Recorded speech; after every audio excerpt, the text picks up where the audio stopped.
the WBC welterweight champion of the world, Showtime, Shawn. The lifelong dream has come true, and that sets up so many mega money matches, including a potential unification fight with Errol Spence Jr. The same way that you called out Danny Garcia, I'm calling you out. You know what I'm saying? Let's get it on. I feel like I'm the best welterweight in the division, and I want this fight. I'm the IBF champion of the world. I'm Errol Spence Jr. I'm the truth, and I guarantee you, I'm gonna come home with the WBC belt and be the unified champion. Hey, do I look worried? Guys, you gotta get out of the hallway. I got fighters coming through. I don't know how to feel right now. You know, I'm a true champion. I just gotta sit back and see what's next for me. I'm happy for Shawn Porter. Danny lost the fight, though. You know, even though he was the cleaner, more effective puncher, that's not how boxing works. Shawn Porter outworked him. Let me tell you what I started doing about 5 years ago. They're 3 minutes in a round, you know, judged by each minute.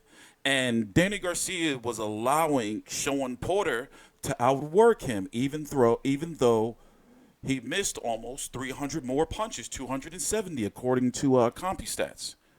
Boxing doesn't work about like somebody can fucking be 50, 60%, which is crazy, outrageous accuracy. But if somebody throws and lands 100 more, 200, 300 more punches than you, you can lose the fight.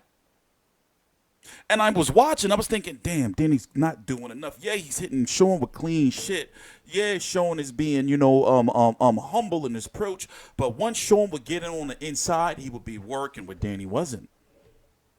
Yeah, Danny started picking it up. For example, I remember watching and saying to myself, okay, Danny, you won round 10.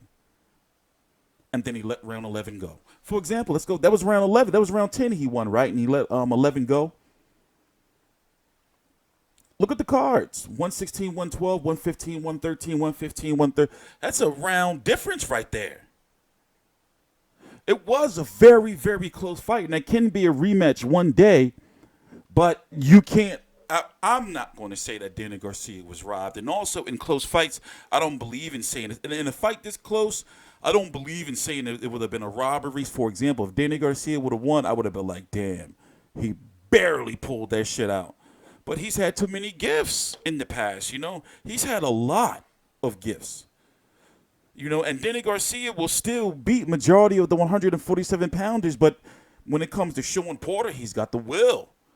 Like, he's going to outwork you. That shit is going to, if you're going to outwork somebody and you got the chin, that's going to get you through. One of the biggest things that was an issue with Marcos McDonald was the body early before he met Mayweather, obviously. Shawn Porter is going to be trouble for anybody. Yeah, you know, I think Errol Spence would beat him because I think Errol Spence is a stronger puncher.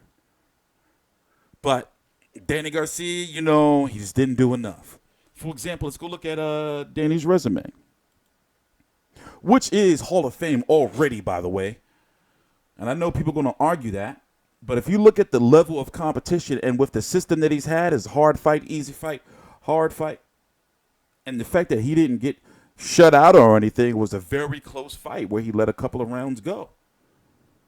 You got to go back and watch the Ashley Theophane fight. I believe this was on ESPN years back. I believe it was on ESPN.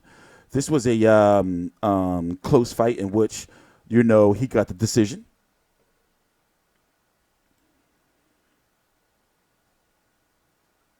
Look at Nate Campbell at the end of his career, Kendall Hall, Érik Morales, when Érik Morales was still a name at that time, and Danny Garcia was the underdog. Beat him. The upset against Amir Khan. You know, they thought it was the fluke, so he went in for Érik Morales, and we all know he knocked his ass the hell out. And then remember, Érik Morales was also involved in some tainted meat scandal himself. Zab Judah, Luke Matisse, when people thought he was going to lose. This is when things got real bad. The Mauricio Herrera. He lost this fight, but he got the decision. When you look at Rod Sulka, That was a fight that he got a lot of shit for because people were like, why you not fighting Lamont Peterson or whatever the case was? And it shouldn't have happened. Then, of course, he fought Lamont Peterson. I think he beat Lamont Peterson because Peterson was doing a lot of dancing around. Paulie Malignaggi, this was at the end of Paulie's career. Robert Guerrero, still very credible and good fight at the time. Samuel Vargas, who just almost recently put Amir Khan down a couple of times. I was at this fight. Sick, almost died, long story. Keith Thurman, as we know, that was a close fight. I think Keith Thurman won.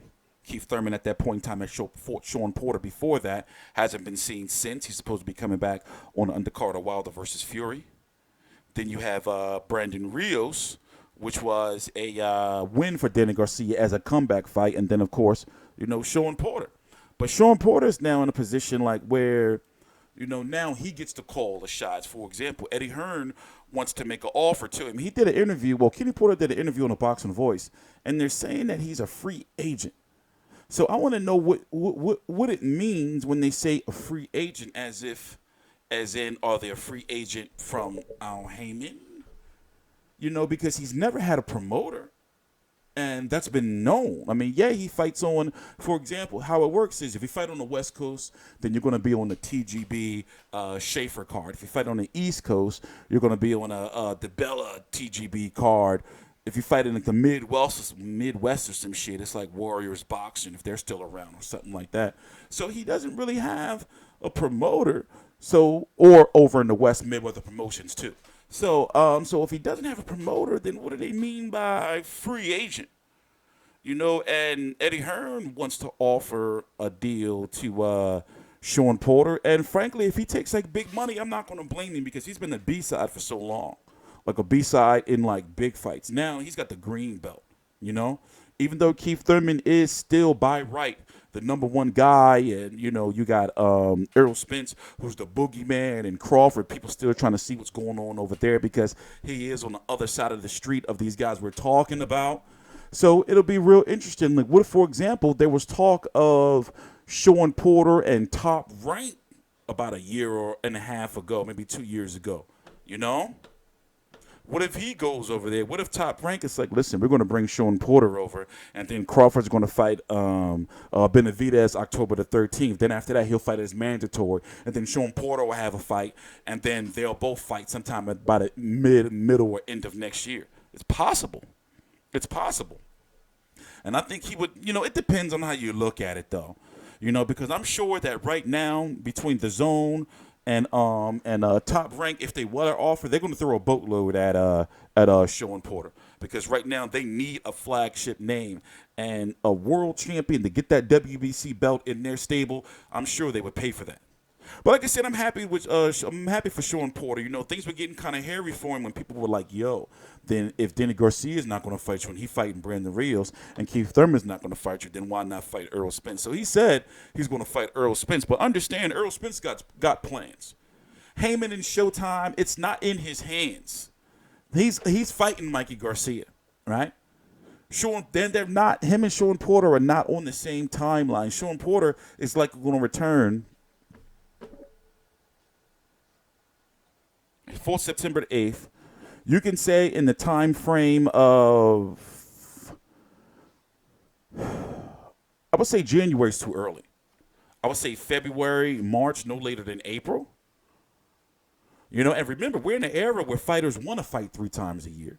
So, for example, he can have a very profitable run within a year's time with what he did with Danny Garcia. Let's say, for example, if Showtime keeps him and, he goes on to fight Ugas, which I think he deserves to have like a voluntary, let's say he goes on to fight Yordanis Ugas, who Showtime showcased, and then goes on to fight a Keith Thurman or a Errol Spence after that, and that would be maybe in around. See, it all depends on when he comes back, and what he's going to do promotionally. We'll see, though. I think somebody should talk to Shawn Porter and Kenny and see, like, okay, so what did you mean? Like, you mean like a network free agent, or You know, we know you don't have a promoter, and a lot of people don't like bringing up like Al Heyman and talking about him in interviews. But, you know, like that deserves some clarification right there. Because now you got in the media circulating that, well, wait a minute, you know, he's going to be signing with such and such. But anyway, I'm TstreeT Controversy. This is TstreeT Controversy Live. Please subscribe.